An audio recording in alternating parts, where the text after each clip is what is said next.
Thank you, Marcy. I have the great privilege and honor of introducing Father David Garcia.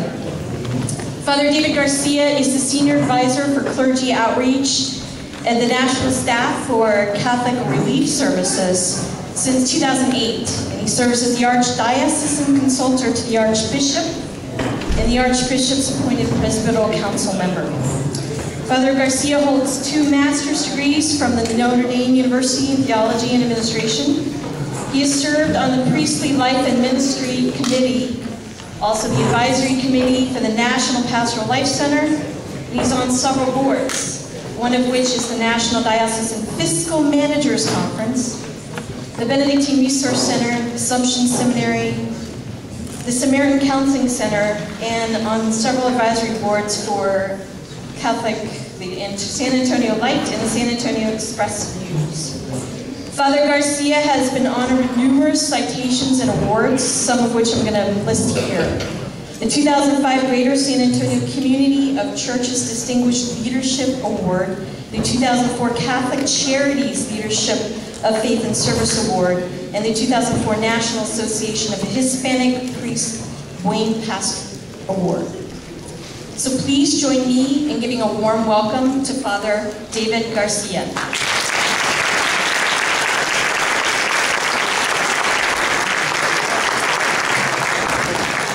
Thanks so much. I wonder if we can lower the lights. Hopefully nobody will trip on their way back to their table. And if they do trip, well then that's the moment for table fellowship to put them at the table and serve them. It might be we'll have to put a splint on them instead of washing their feet. Since Pat began with a YouTube, I got to begin with a YouTube. Okay, so here's the scene. Here's the scene. It's probably somewhere in Europe, maybe Italy or maybe Spain or someplace, because you can see it's a very narrow little cobblestone street with all these old buildings. And there you have a nun in full habit on a bicycle.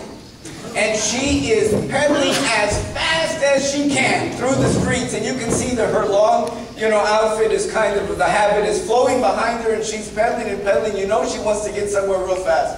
So she's going through the streets back and forth, and finally she arrives at the convent. She throws the bike down, runs into the convent, and of course she's late for the meal.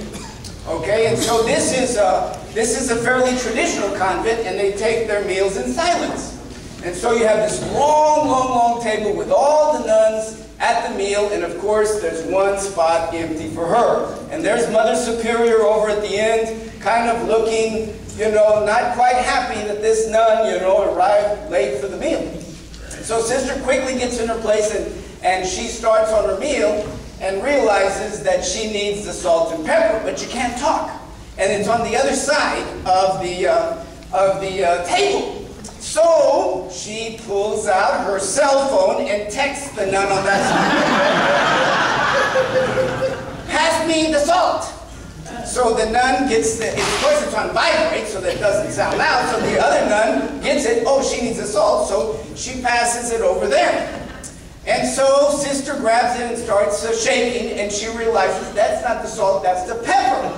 And both of them were the same kind of little containers, so Sister pulls out her cell phone again, and she texts the other one, that wasn't the salt, that was the pepper, please pass me the salt. So the other sister pulls out of her cell phone, she reads it, oh, I made a mistake, and passes the salt. By this time, the first sister put too much pepper on her food, and she sneezes. All the nuns pull out texting, God bless you.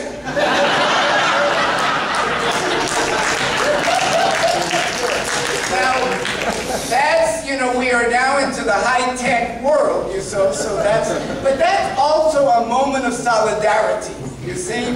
They were all together despite the fact that they couldn't speak, and they were in solidarity with their sister. And I want to talk a little bit about solidarity, but before I do that now, you're going to get some gifts.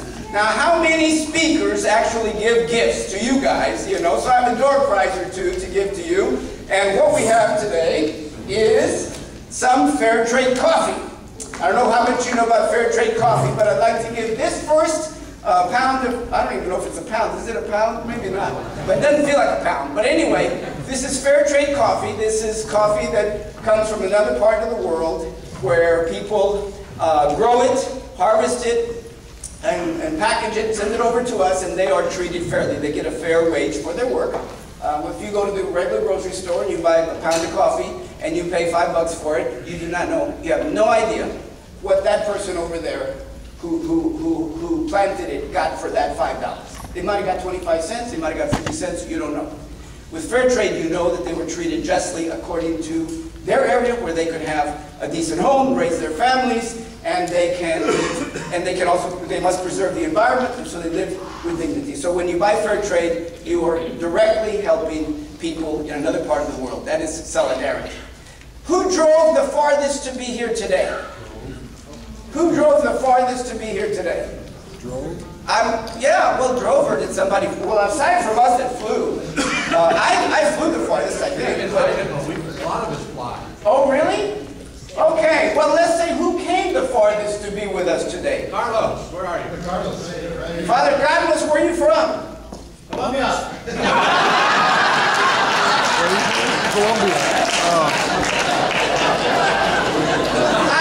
I never heard of Columbia, Idaho. Well, we're going to pass that to Father Carlos, and hopefully you will enjoy it with your parishioners. It's fair trade. I don't know if it came from Colombia because it doesn't have the picture of Juan Valdez on it. So oldest parish in the diocese by foundation. Which parish was the very first one that was ever founded by foundation? That means you didn't have to get it built, you just have to found it. Who's first? Idaho City? They're not here. Who's got their hand up? Which one? How old is your parish? 1885. Anybody beat 1885? June 17th, 1883. 1883. You know, you look terrific for that. 1864. Anybody beat 1864? And what's the name of the parish? St. Stanislaus. In what town? Lewiston. Lewiston. Anybody old? Wait a minute, they got somebody over here. 1863. Which one? 1842? Okay, and what parish? Well, it was St. Joe's, Cataldo, St. Cataldo. All right, anybody been 1842? That's it. Okay, Father, congratulations.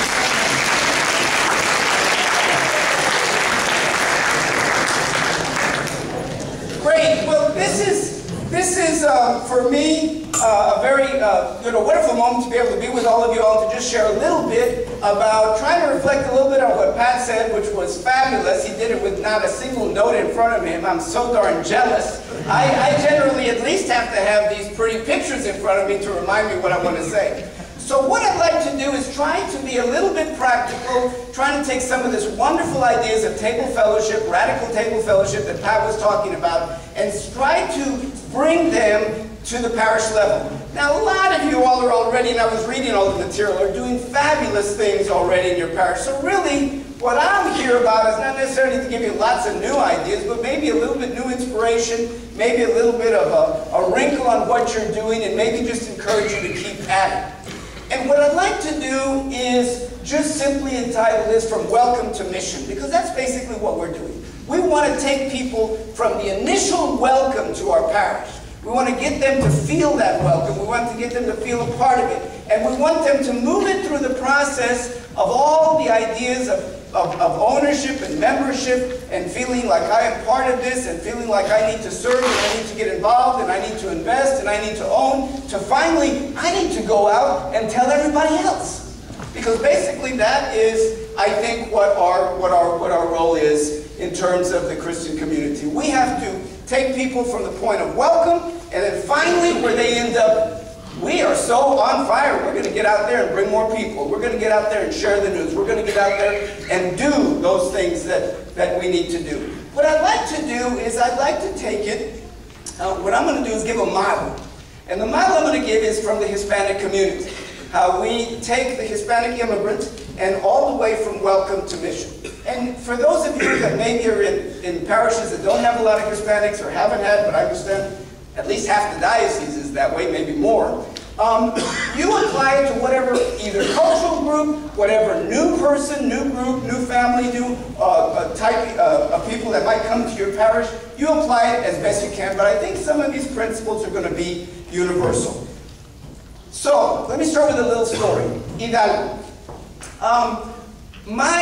I was in charge of the Cathedral of San Antonio, which was founded in 1731. I would have won the coffee today. 1731, and the whole idea is that in 1731, Texas, which was part of New Spain, the farthest northern post of New Spain, was pretty much deserted. And the French were going to kind of move in from the New Orleans, Louisiana area and take it over because they figured, well, nobody's there, we're going to take it. And the Spanish said, no, no, no, that's ours.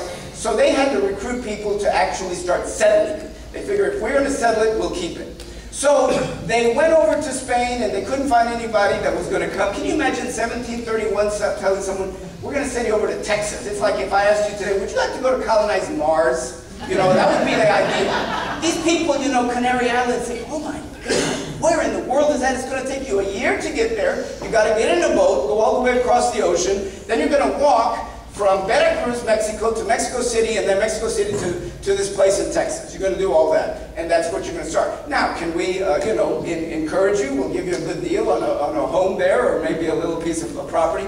So here's what they did. These people they found were in the Canary Islands. Canary Islands belonged to Spain since the time of Columbus.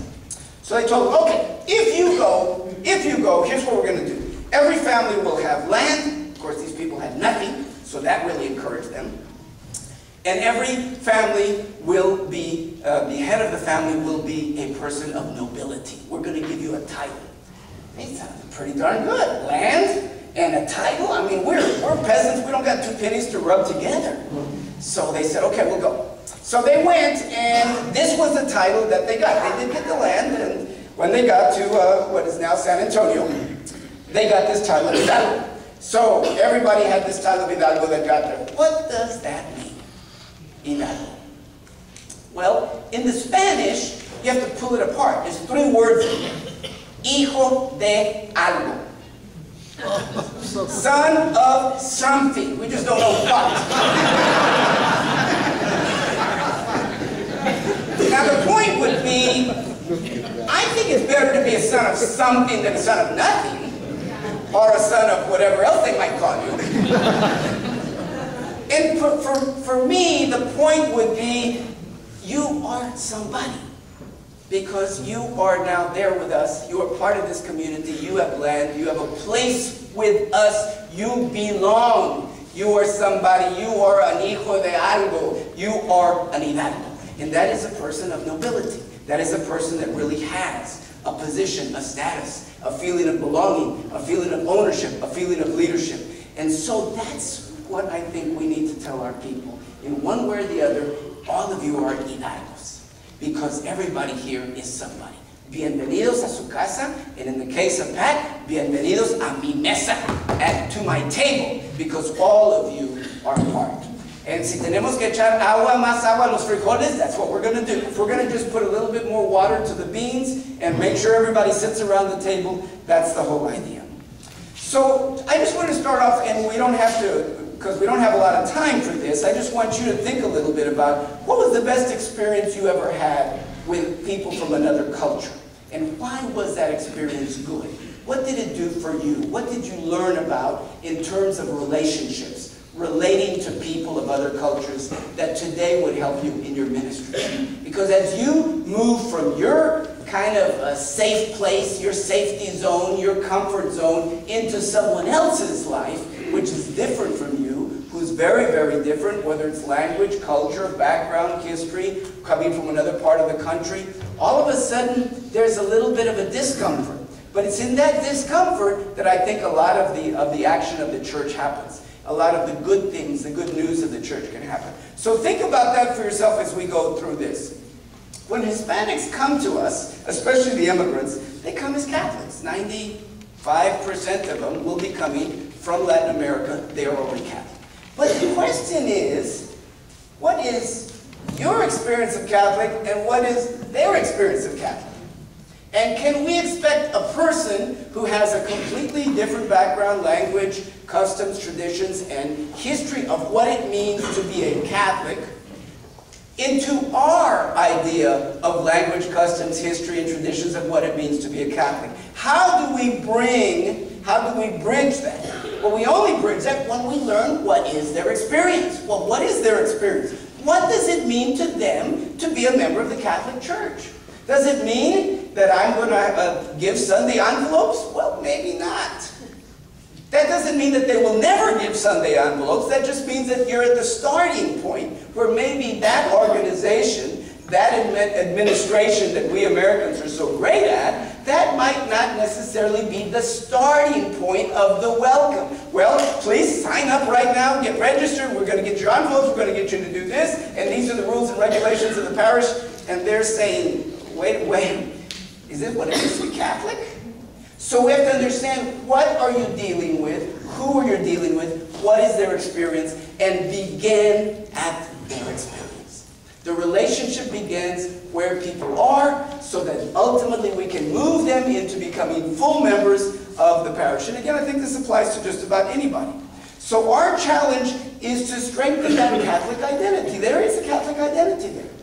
So if we understand it, and then we can strengthen it, then basically we go from that whole idea, we are all Catholic. We are all Catholic. Now we're going to move to being a community of the Catholic faithful. And that's what we're trying to bring us. So we have to look at, there's so many wonderful gifts. We lost the video. Oh, okay, sorry about that. I don't know what we're... Can anybody help me out? I am not a geek here. Okay, IT man. Yeah, it was connected. I'm sorry, thank you for telling me.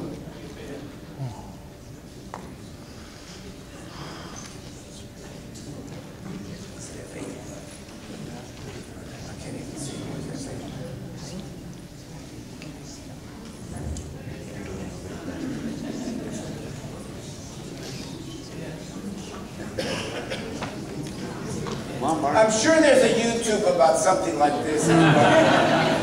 Well, let me keep talking, and maybe if somebody knows how to do this, we will. Did we just lose? Maybe we just lost the. The connector. Oh, is the lamp dead? Okay. Okay. Well, I will just. I'll do the best I can. If somebody can find the lamp and help us out, we'll do the best we can. Okay. So,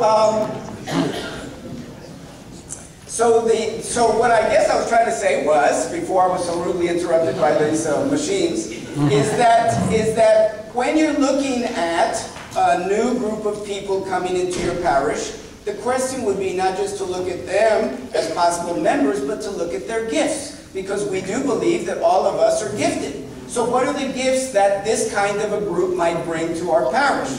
Well, they bring their spirituality. And we have to begin to understand what is that spirituality. It's a little different than maybe our traditional spirituality. They bring a very vibrant and lively faith that wants to be lived out in many ways. Many of the customs and traditions that are very public and that we see sometimes throughout the seasons, we see, well, maybe we've either lost some of those or maybe we had some of those a few generations ago. And now this is a way to kind of reinvigorate our parish now with some of the customs and traditions that these people bring. They bring energy because, by and large, they're hardworking people and they're younger. The population is much younger than we are. And they bring a lot of children and families. There's a very strong family network. There's a very strong relational network in terms of extended family, in terms of the compadres and the comadres and all the primos and all these other people that are all connected. And there's that sense of support, which we always want in a parish, that sense of community, that sense of support. And they bring a very strong sense of community of helping each other. Just so that you know, in terms of the Hispanic, under those Hispanics that were, or let me just say, all those Catholics born from 1982 to now, over 54% are Hispanic. So the next wave, in other words, the young people born from 82 now, 54% of all are Hispanic, of our Catholics are Hispanic. Those born after Vatican II, from about the 60s to now, 40% are Hispanic. So the church in this country is quickly developing and quickly changing, and so we are to the point where we will be a very bilingual, bicultural church. Okay. So let's talk about let's take that group of people. You have the newcomers coming to your parish, and how do you take, okay, he's turning me off as well as himself. Okay. So our first goal then is to strengthen the Catholic identity of the Hispanic faithful. So the question that I would ask you is, you are a complete stranger to the neighborhood, to the parish, to the area, to the town, and you walk into this Catholic church. How does it feel to you? How does the church feel to you? What in the church is familiar? What in the church invites me? So for example, like at San Fernando in San Antonio at our cathedral, we have this big statue of Cristo Negro. We have this big cross in the back of the church. And under it is this huge bulletin board where people place the pictures of their loved ones, maybe some soldier that went to Afghanistan, maybe a baby that's sick, maybe they might put, for example, a hospital band in Thanksgiving because somebody got out of the hospital and they're okay. Maybe a little note that often is addressed instead of Dear Jesus is Dear Jesse, which is a term what we call cariño, a little term of more endearment. And so that whole idea of how does it feel? Is there a place where they can find Our Lady of Guadalupe? You know, is there a little nicho, is there a little corner where they can feel comfortable in praying? They're little intimate areas because the spirituality is a very earthy spirituality. It's a very family spirituality. It's a very touch spirituality. It's a spirituality that uses all my senses. And so in understanding that, we create these little places so that the church itself, when I walk in, invites me to feel comfortable and to feel at home. Just as the great cathedrals of Europe, of course, we're getting there. Just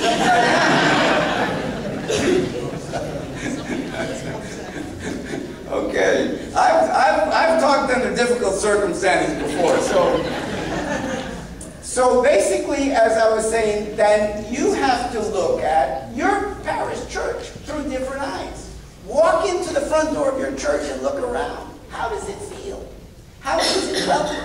How do I feel at home? How do I feel that it also can help me develop and continue to further my own spirituality? So these are important parts of what it means to be a welcoming community.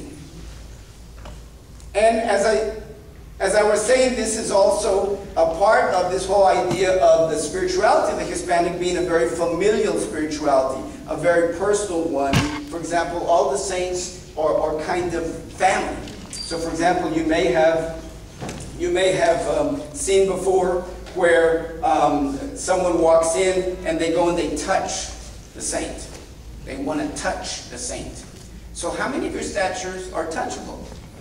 Are they way up there? Are they, too distant? Because that whole thing of just the touch, the very human quality of touch, is a very much a part of the spirituality where this is family.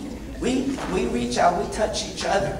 And so that touching, I have a couple of statues at the Cathedral in San Antonio that are only about 10 years old, and yet the hands are starting to get worn down, the knee is starting to get worn down, the foot.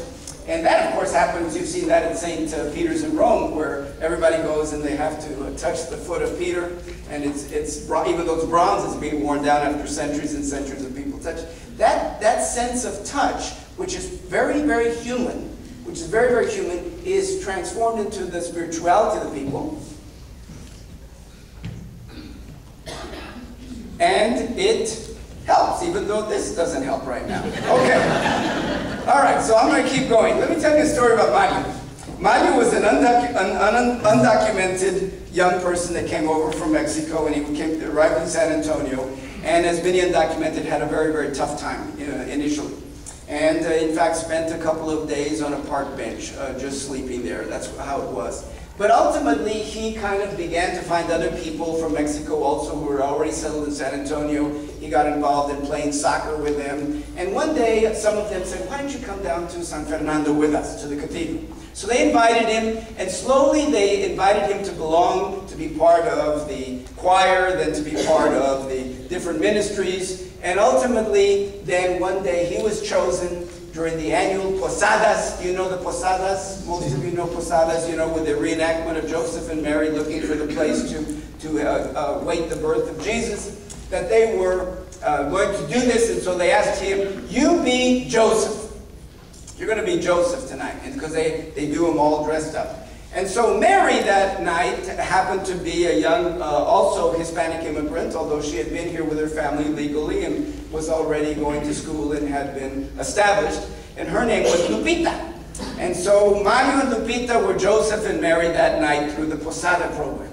And today, they told me last week that next summer they want me to be at their 25th anniversary celebration. They have 3 kids, and all 3 kids are very, very involved in the church. Mario now is the one that leads all of the passion plays, and our passion play in San Antonio is 25,000 people gathering at the main, in the downtown area and walking through the streets and ending up in front of the cathedral on Good Friday. It's a powerful, beautiful, moving thing that makes all the newspapers front pages and all the TV and everything like that. And Mario is the director of that. He's the Steven Spielberg of the Mexicano, you know.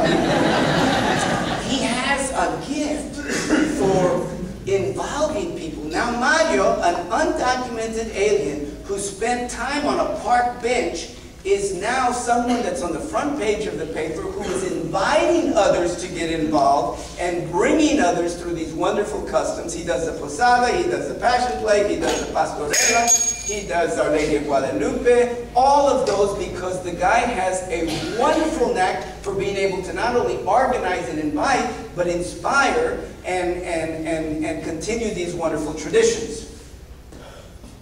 Help me out here. I need to, okay, there you go. Let me see, what's next here?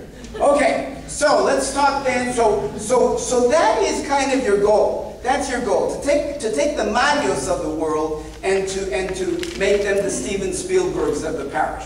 You know, that's your goal ultimately, because they have those talents and abilities, but you might say, oh, that's just a person that came here to work in the fields. That's just a person. What in the world?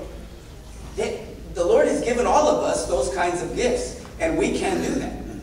Now let's talk a little bit about another area as we do the welcome, is liturgy. Of course, if we say that liturgy is the most important thing we do, then the kinds of liturgies that we do in the parish are absolutely critical. So that means good preaching, that means the best music, that means all the wonderful traditions and the wonderful liturgies that the church gives us, that we celebrate them fully and totally.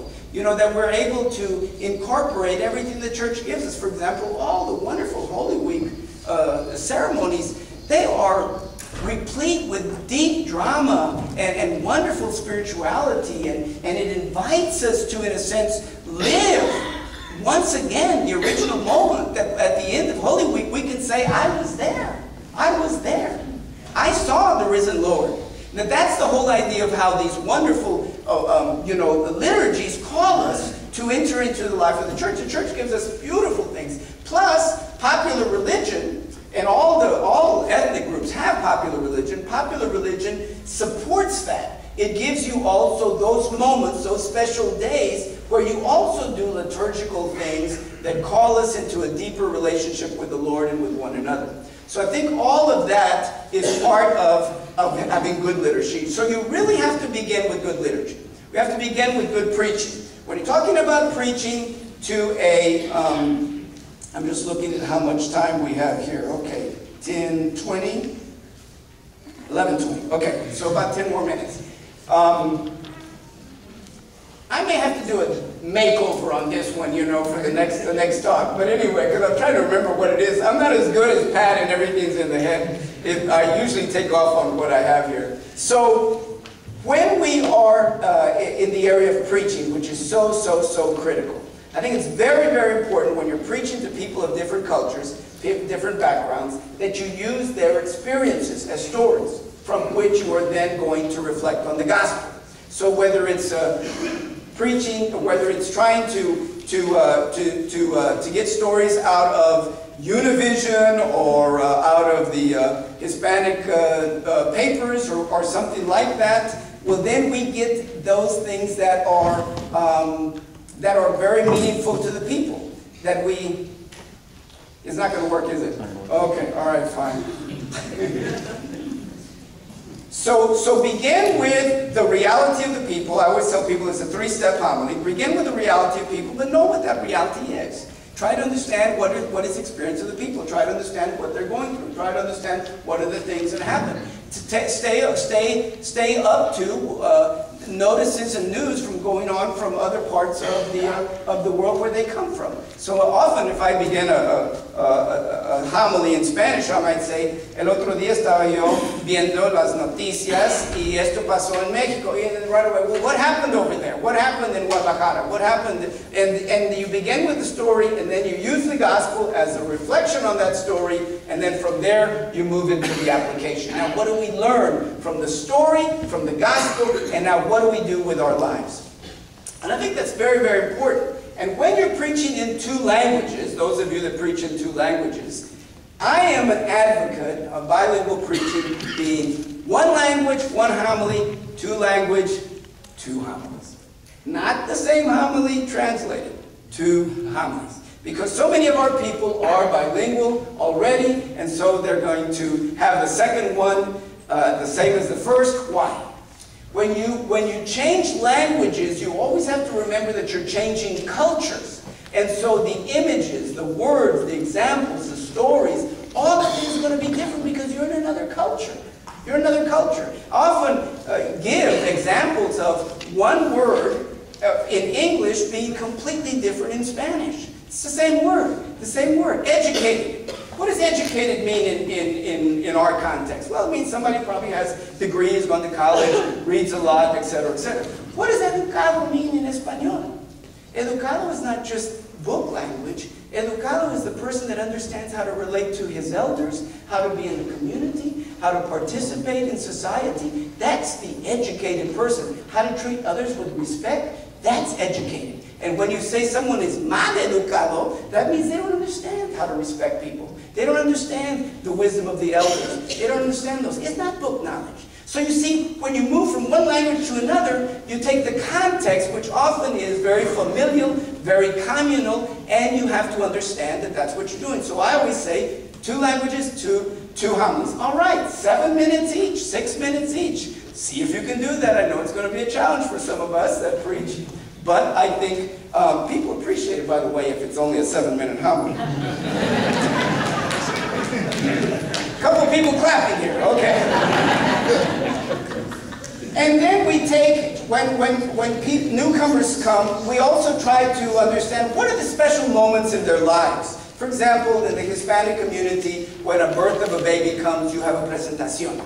That means you bring the baby to present to the church, and the priest receives the baby and gives a blessing. It's a beautiful custom. It's a beautiful custom, and some priests don't know, what am I supposed to do? But it's just that moment where we've had a birth. God has blessed us. Look at this wonderful little blessing that God has, and I want to bring it and present it to the church. So we welcome that. Things like quinceañeras.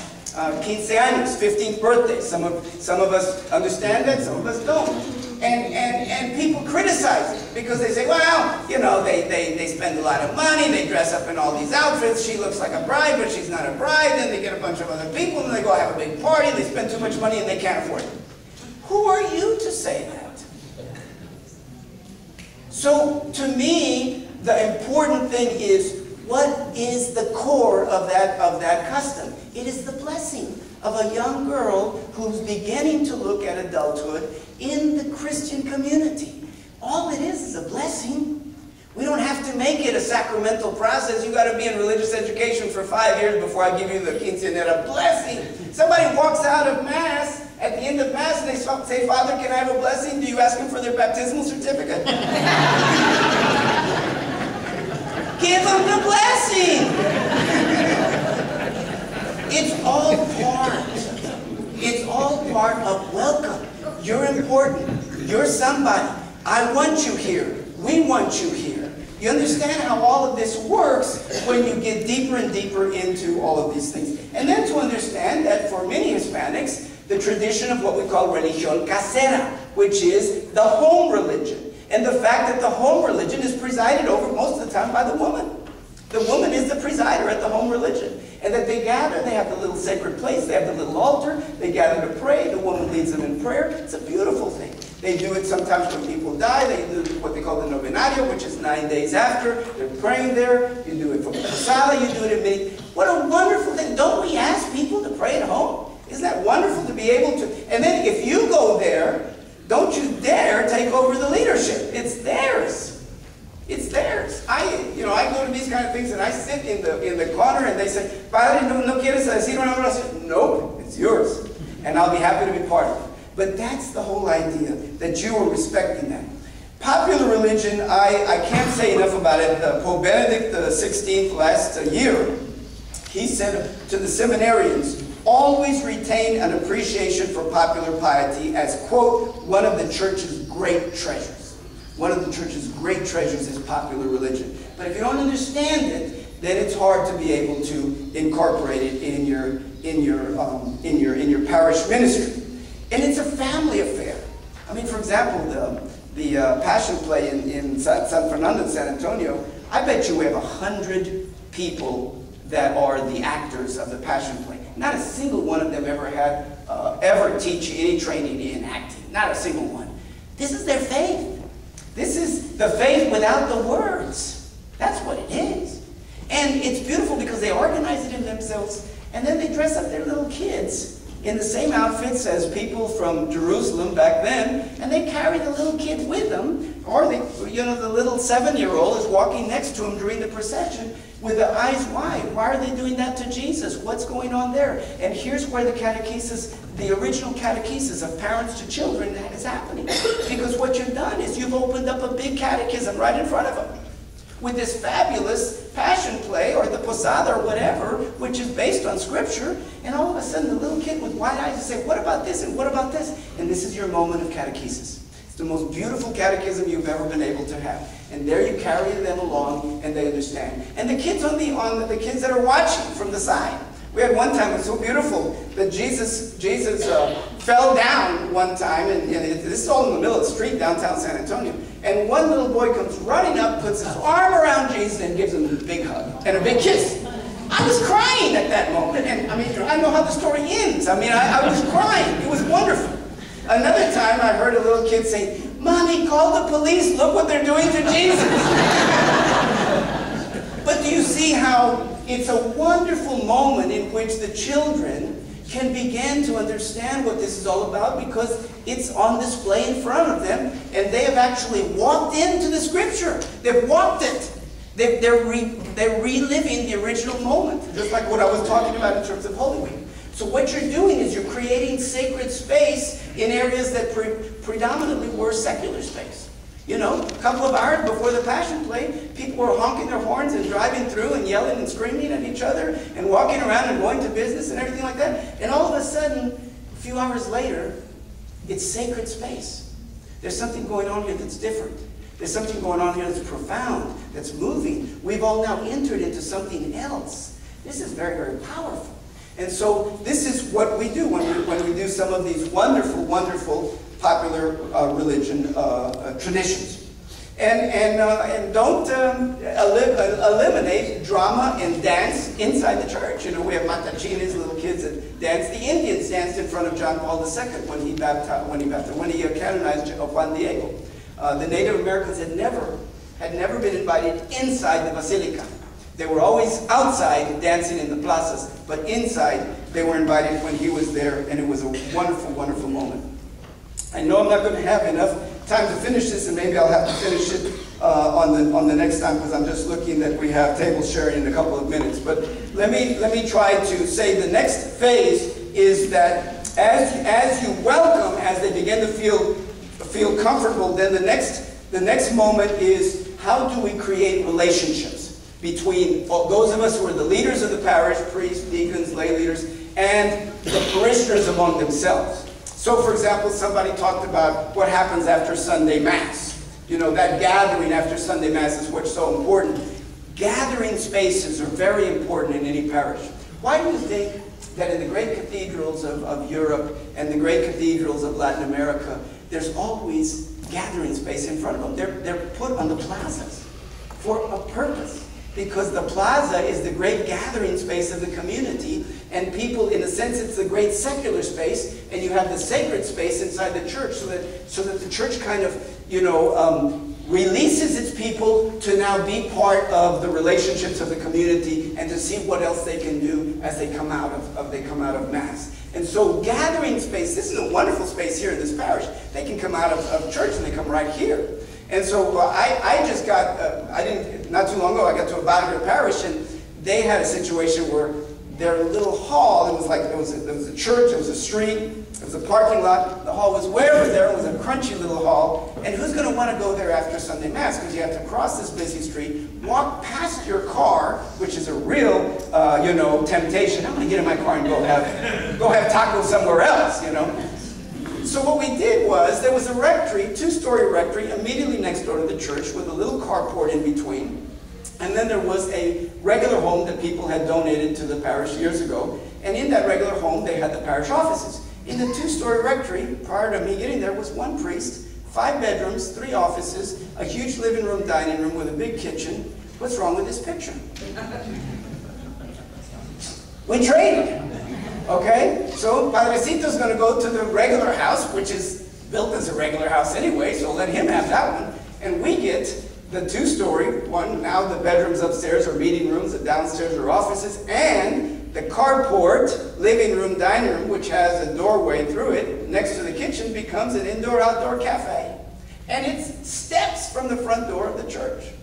It has made a huge, huge difference in terms of bringing people together to be community, to gather, to talk to each other, etc., etc. So that whole idea of gathering the community is very, very important. I think I'm going to kind of I have to end because I know we have to stay on schedule. But just remember that gathering, there's lots of special moments that you can gather people. This coming Sunday, I invited the local public high school in San Antonio. All of them that want to come, all the seniors that want to come to be blessed at the parish. Those that don't want to come, no problem. But this is the church reaching out to all the high school graduates of that high school. And 90 of them are going to come over with their parents to that blessing. Now that's an opportunity. It's a moment where you welcome them in, people that maybe haven't been to church, people maybe that are in the neighborhood but they don't participate, people that maybe do participate and are very proud of it. But that's a moment. Graduations, blessings, the blessings of infants on the Feast of the Presentation, blessings of mothers and fathers on Mother's Day, other customs that we have, like Dia de los Muertos, the Day of the Dead, those kinds of things where you use the opportunity of a moment to gather people, to bless them, to make them feel important, and make them feel at home. So I'm going to stop right there. I'll give you a little bit more maybe the next time around, but I just wanted to kind of give you some practical stuff, and you make the applications. This kind of have a Hispanic overlay, but really the practicality would be you. How do you welcome? How do you bring them in? How do you make them feel ownership? How do you make them feel members? How do you make them then reach the point where they not only are owners and members, but they're leaders, and now I want to invest, I want to give, I want to give back, time, talent, and treasure. And then finally, the last stage is, okay, now that we're leaders, and there's a lot of process in terms of bringing them the leaders and understanding who the leaders are. Not everybody can be a leader. The one that talks the most is not necessarily the leader. But you have to find out in the neighborhood, who do people follow? Who do people respect? What are the different networks that are connected in the neighborhood and in your parish? And that person that's in the middle of that network that the people talk about, that's your leader. That's the one that you want, because that one brings more people.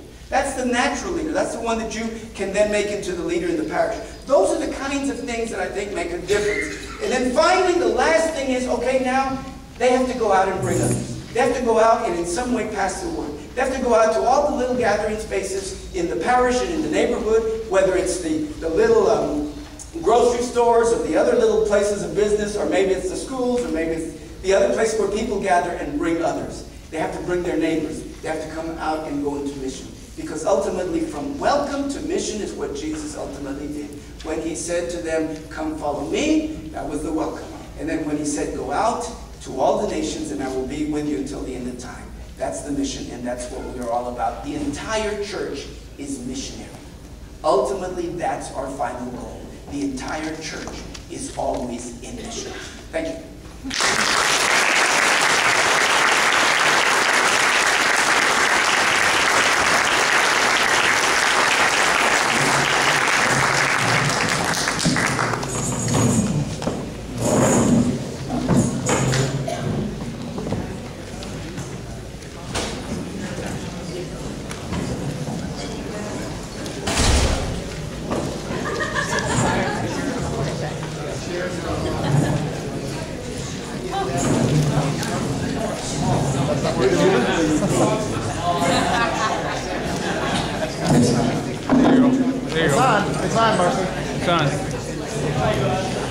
Okay, so thank you for your patience, and then Father Garcia, thank you. That was a difficult situation, but you made the best out of it, and I really do appreciate your comments. So again, thank you, Father Garcia.